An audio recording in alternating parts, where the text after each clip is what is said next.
اعوذ باللہ من الشیطان اللعین الرجیم بسم اللہ الرحمن الرحیم الحمد للہ والصلاة والسلام علی رسول اللہ وعلی آلہ آل اللہ واللعن الدائم علی اعدائہم اعداء اللہ من یوم عداوتہم الی یوم لقاء اللہ اما بعد السلام علیکم جمیعا ورحمۃ اللہ تعالی وبرکاتہ۔ مومنین کرام، امیر المؤمنین مولا الموحدین امام المتقین علی بن ابی طالب علیہ السلام کی جانگداز و جانسوز شہادت کے ایام ہیں۔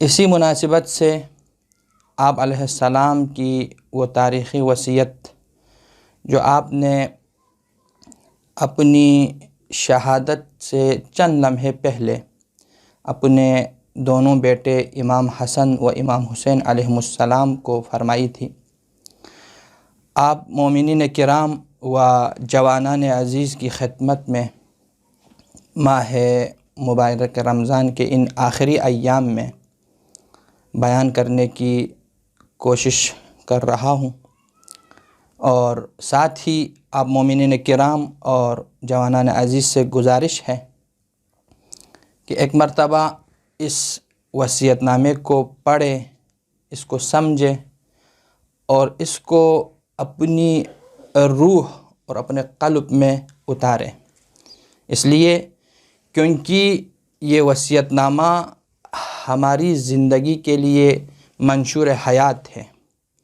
اس وصیت نامے میں امیر المؤمنین علیہ السلام نے ایک کامیاب زندگی گزارنے کے اصول بیان فرمائے ہیں، لہٰذا اس وصیت نامے کو ہر مومن، ہر جوان اس کو پڑھے اور اس کو سمجھے اور اس کو اپنے رگ و پے اور قلب و روح میں اتارے۔ مومنین کرام، امیر المؤمنین علیہ السلام بستر شہادت پر ہیں، آپ کے سر اقدس پر ضربت لگ چکی ہے، آپ کے بدن سے بہت سارے خون بہہ چکے ہیں اور زخم کی وجہ سے آپ کو تکلیف اور درد محسوس ہو رہا ہے۔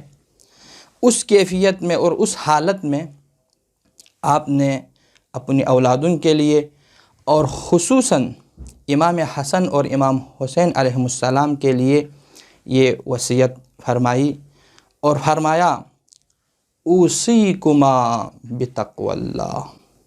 سبحان اللہ! کون فرما رہے ہیں؟ امام المتقین، متقین کے امام فرما رہے ہیں، وہ جس نے اپنی پوری زندگی کا ایک ایک لمحہ، اپنی زندگی کا ایک ایک پل آپ نے تقوی کے سائے میں گزارے ہیں۔ وہ امام فرما رہے ہیں کہ اے میرے بیٹے حسن و حسین، میں تمہیں وصیت کر رہا ہوں کہ تقوی الہی اختیار کرو، اپنی زندگی کو تقوی کے مطابق اور تقوی کے سائے میں گزارو، اس لیے کیونکہ تقوی زندگی کے اساس ہے۔ تقوی کے بغیر ہمارے کوئی اعمال بارگاہ الہی میں قابل قبول نہیں ہے۔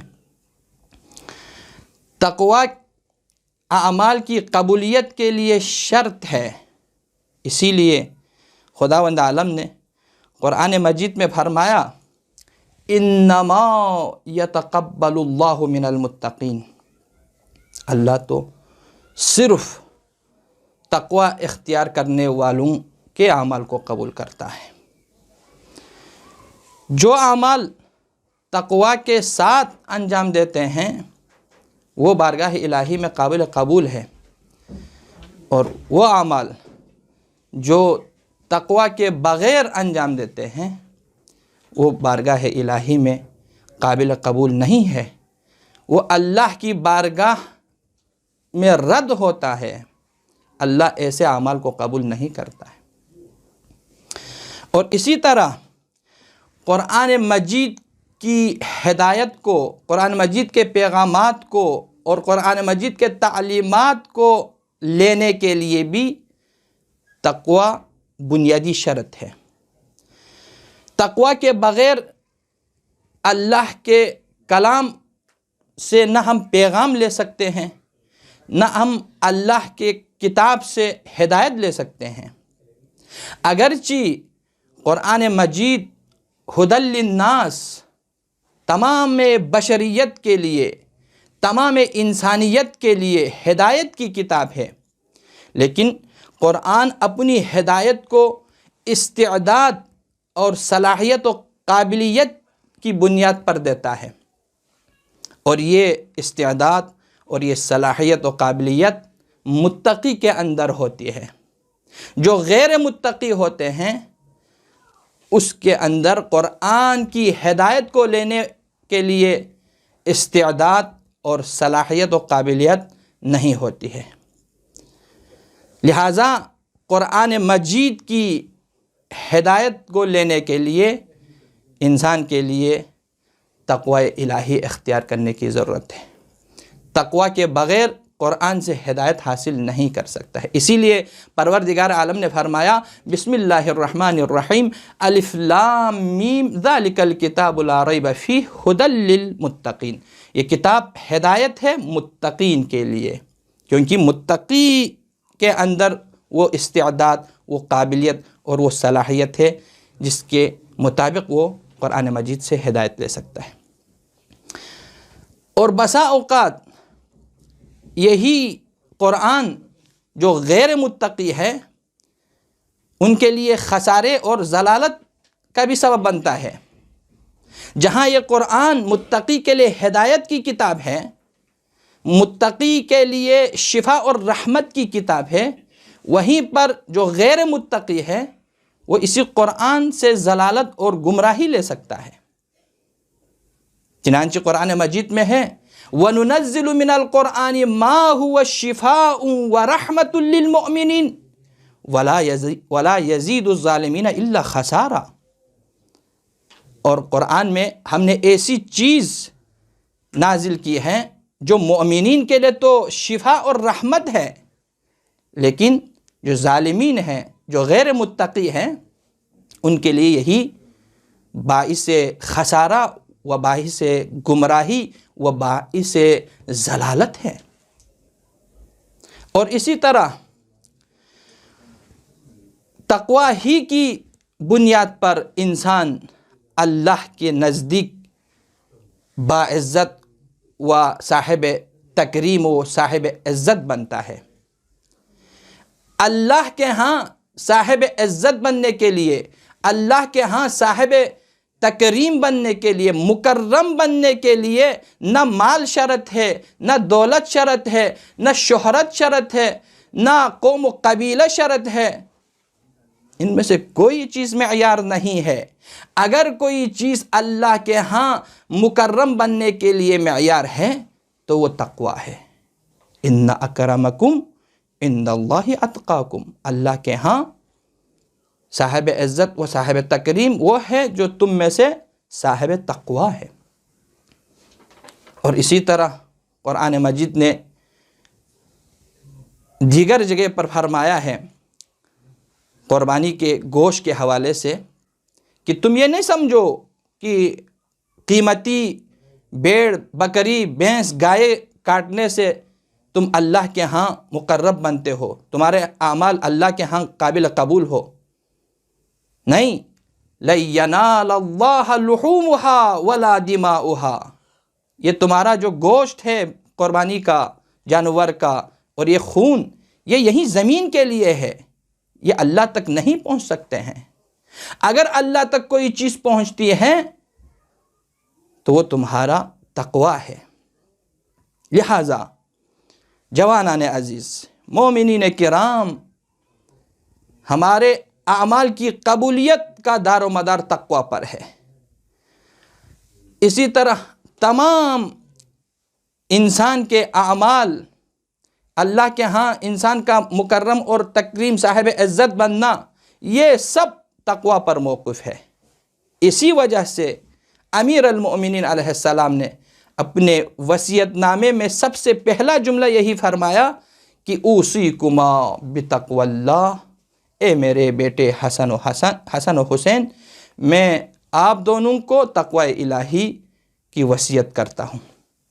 لیکن عزیزان محترم، سوال یہ پیدا ہوتا ہے، تقوی کی تعریف کیا ہے؟ تقوی کا مفہوم و معنی کیا ہے؟